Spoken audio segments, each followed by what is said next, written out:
মাত্র ৮ বছর বয়স, জীবনের শুরুতেই থেমে যায় রামিসা আক্তারের পথ চলা।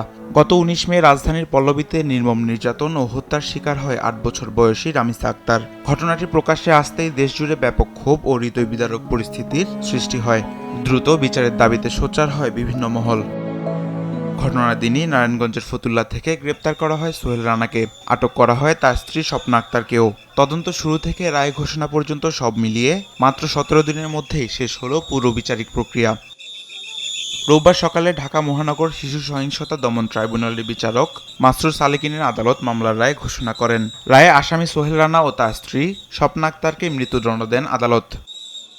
রায় ঘোষণার পর নিজ কার্যালয়ে তাৎক্ষণিক প্রতিক্রিয়ায় অ্যাটর্নি জেনারেল জানান, মামলার ডেথ রেফারেন্স সুপ্রিম কোর্টে পৌঁছালে দ্রুত শুনানি ও আপিল নিষ্পত্তির উদ্যোগ নেওয়া হবে।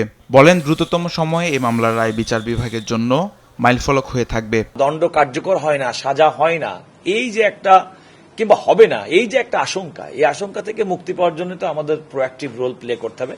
এ ধরনের কিছু মামলা, যেগুলো মামলা মানুষের বিবেককে প্রচন্ডভাবে জানা দেয়, সেরকম মামলা এবং মানুষ চাই দ্রুততম সময়ের মধ্যে সেই রায় বাস্তবায়ন।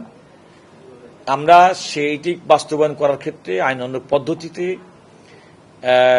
আমরা চেষ্টা করব এবং আমরা করব, যথাযথ ব্যবস্থা গ্রহণ করব যেন দ্রুততম সময়ের মধ্যে আপিলটি চূড়ান্তভাবে নিষ্পত্তির মাধ্যমে রায়টি বাস্তবায়নের দিকে যায়।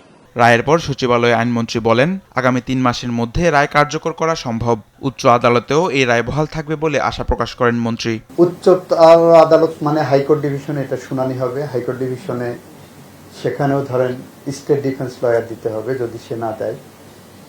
তারপর শুনানির পরে সেখানে যা রায় হয়, যদি এটা বহাল থাকে, তার এগেনস্ট আবার আপিল বিভাগে যদি তারা যেতে চায়, একটা নির্ধারিত সময় থাকে। যদি সেখানে সে আপিল বিভাগে না যায়, তাহলে হাইকোর্ট বিভাগের রায় চূড়ান্ত। আর আপিল বিভাগে গেলে সেখানে নিষ্পত্তি হওয়ার পরে রিভিউ পর্যন্ত একটা বিধান আছে। এখন আইনের এই স্তরগুলো আপনার এক্সজস্ট না করে যদি আমরা এই রায় কার্যকর করতে চাই, সেটা আরেকটা দিক উন্মোচন হবে, আরেকটা প্রশ্ন আসবে। এটা আমার প্রত্যাশা আগামী ৩ মাসের মধ্যে করা সম্ভব, যদি সুপ্রিম কোর্টের সংশ্লিষ্ট বেঞ্চ এটাকে প্রায়োরিটি দিয়ে শুনানি করেন। এই মামলার পাশাপাশি দেশে অপেক্ষমান স্পর্শকাতর সব মামলা দ্রুত শেষ করার উদ্যোগ নেওয়া হবে বলেও জানান মন্ত্রী। তামিম মাহবুব, দেশ টিভি, ঢাকা।